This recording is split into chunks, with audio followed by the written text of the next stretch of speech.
Hi, my name is Judi Alston and I run an arts organisation called One-to-One Development Trust. We have bases in Wakefield and Peterborough, but work all over the UK and sometimes abroad too. We use digital technologies to work with communities and groups to create films, apps, websites, online experiences and virtual reality and games. I'm really pleased to be able to share my story with you today for this event. I'm going to talk about what it was like setting up a business as a young woman, what it's like working in the arts and creative sectors at the moment, and showing you some examples of our projects, and talking to you about the wider arts and technology sectors. I can remember at a careers event at school being asked what I wanted to do. I didn't really know, but I told the careers teacher I liked working with people and being creative. I was advised I should be a nurse or work in human resources in an office. Neither really excited me, to be honest. I drifted into an office job in London. I used to commute from Peterborough and loved travelling to London and being able to explore the city in my lunchtime. But the job itself was so boring. After 6 months, the company moved to Peterborough and the exciting bits of the job, being in London, ended. When I was in sixth form, I never thought about going to university or doing a degree, as it was just expected that I'd get a job. But in the first year of working, my dad suddenly died and my world was torn apart. I knew I had to do something else. So I applied to universities and colleges in hope of doing a degree in something exciting, and I wasn't really too bothered what. I went to an art college called Bretton Hall, part of Leeds University, to do a 3-year degree called Inter Arts. It included art in many different forms, sociology and psychology. It changed my life, mainly because it opened up my eyes to the possibility of a career in the arts and how you can mix doing things you love with a job. This, for me, at the time, was a revelation. The college had just bought a video camera. This makes me sound very old now, but at the time, in the mid-1980s, the only people generally who made films were TV companies, big film studios or keen amateur filmmakers. This seems a million miles away from now, where everyone can film anything on their mobile phone. But I embraced the video camera and started making films as part of my course. When I graduated, I wasn't sure what I wanted to do, so my friend and I decided to set up a video company for a year. It was so exciting thinking of setting up our business.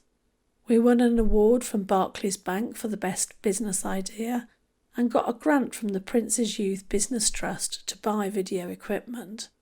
I loved it. But after a year, my friend decided she wanted a more regular job, and I decided to continue until a time when I thought I'd get a proper job myself. 32 years later, and I've finally realised that this actually is my proper job. And I do feel very proud I created it myself. One of the things about working for yourself is that you have to do everything, not just the exciting bits of the job, which for me was going out making films, but there's the admin, the buying, the bookkeeping, everything.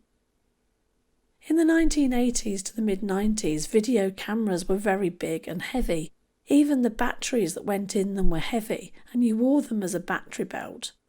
Independent filmmaking was gaining momentum, but it was still unusual for a young woman being a camera person. I remember often turning up to film something, and the person who greeted me would assume I was a secretary or personal assistant, and would say, "When's the cameraman turning up?" The biggest challenge was filming a public event if there were TV camera crews there. I remember once I was filming someone speaking at a protest march and a TV cameraman literally picked me up and moved me out of his way because I had a better vantage point than him.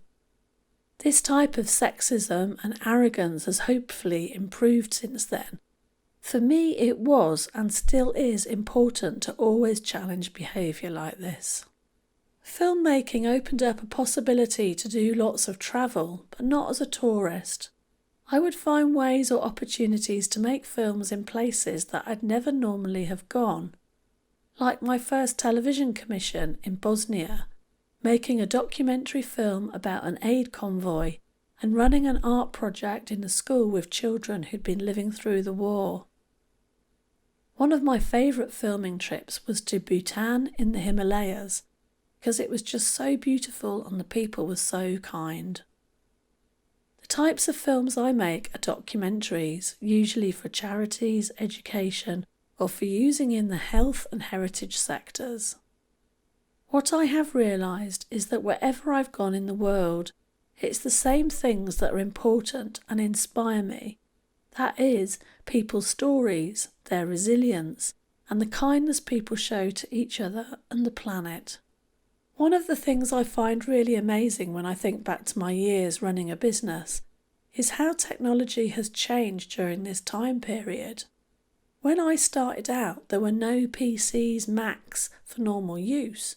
No internet, no mobile phones, no tablet devices, no digital cameras, no augmented reality or virtual reality. All these things have had a huge impact on me and my organisation.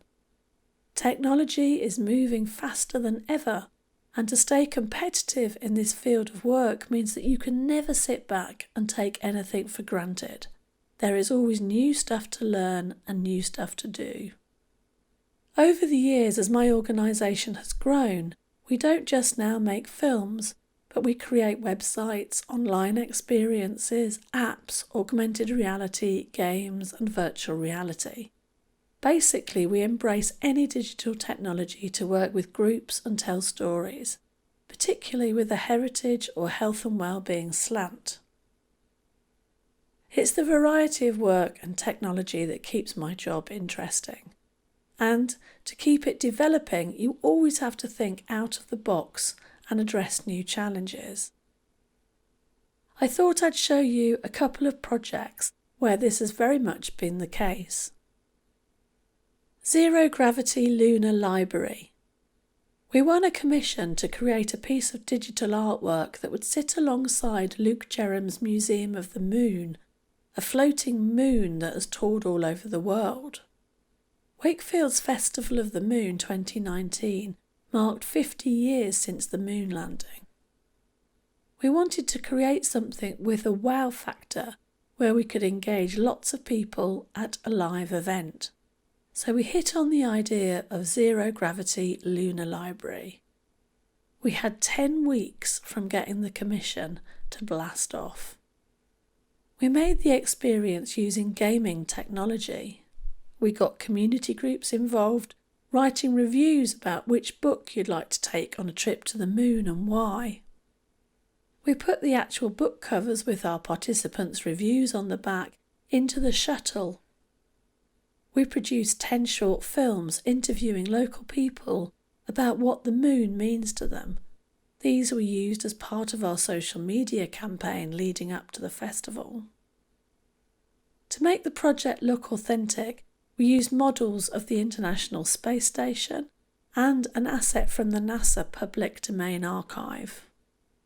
We connected one of the screens at the front of the ship in the cockpit to a PC webcam so that people could see themselves wearing the headset.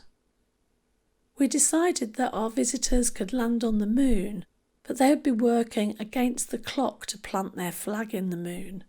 This meant they either ran out of oxygen or succeeded in planting their flag. Whatever the result, it meant that they had a good quality experience, but were nicely moved on for the next person to have a go. Very important to think about things like this when you have hundreds of people queuing for their turn. Red Box. We got asked if we would create an art installation in a small art gallery to commemorate the Second World War. What made this project so exciting is that the art gallery was an old red phone box on a busy street outside a pub that had been turned into a space to exhibit. We began the project collecting stories on film and on audio from people who remembered the Second World War or people who had had relatives in the war. We focused on stories that were funny, sad, poignant, and that we hoped people today would find interesting. We created the artwork for the windows of the phone box based on photographs and text we'd gathered. This was easier said than done. Because of the big drop in temperature at night, the artwork had to stand getting cold and damp. But we didn't want to just have images on the glass. We wanted the whole phone box to tell a story. So we took photos of local important buildings and recreated them into two-dimensional sculptures. We added a sound system to the phone box that made siren noises and triggered stories to be played. And at night, the phone box lit up with searchlights, panning inside it, like that were used in the war. People travelled miles to see Red Box. It pushed us artistically and technically. The exhibition lasted for 5 months. We then created an online version of Red Box as a 360-degree interactive online experience to keep the legacy of the project going. With both Zero Gravity Lunar Library and Red Box, we had to draw on so many different skills to make our creative vision happen. We had to understand physics in the spacecraft. We had to use maths in calculating the space within the phone box to plan our exhibition and for staying within budget. We drew on DIY building skills to create a frame inside the phone box, and we programmed a Raspberry Pi to run a soundtrack within certain times. We describe our work as being part of the creative sector. This includes things like film, design, games, publishing, IT, music, and performing arts. Sometimes people don't value the arts as it can be seen as a luxury. But when you think about it, every book or magazine you read, every track of music you listen to, every film on Netflix or TV series, podcast, radio programme, video game, billboard you see in the street, clothes you wear, art on your walls, furniture in your house, websites you visit, have all been made by people working in the creative industries. Some areas are growing really fast, like the games industry, and it's important that this sector has more women working in it. 52% of gamers were female in the UK's last major study in 2014. But if we look at the proportion of female workers in the games industry, it's only just 28% in the UK and roughly 20% worldwide. With so many women playing games, why are so few making them? Well, some people don't see game making as a proper job, or it's still seen as more of a boy thing.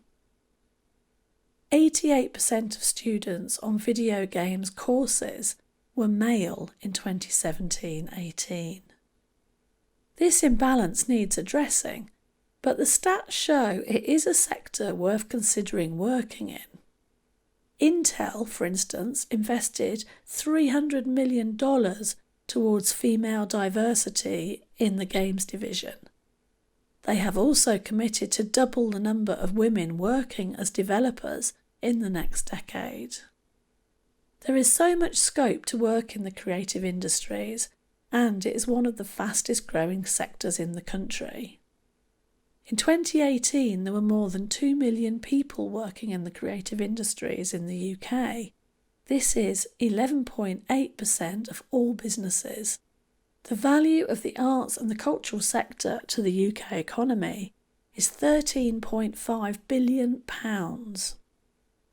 So, a career in the creative industries may be worth considering. I hope you've enjoyed this talk and it's given you an insight into working into the arts and creative industries.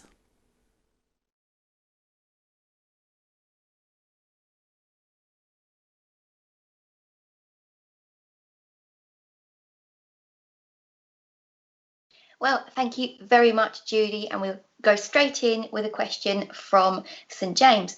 And they said, what inspired you to become an animator? Well, I wouldn't really class myself as an animator. I'd class myself more as a filmmaker and a digital artist. So I think it was by lots of coincidences, really, that I've ended up in the career that I am in. But it's a fantastic career to be in, and I really do love it a lot. Okay, we've got some super questions. So, have you ever made a mistake?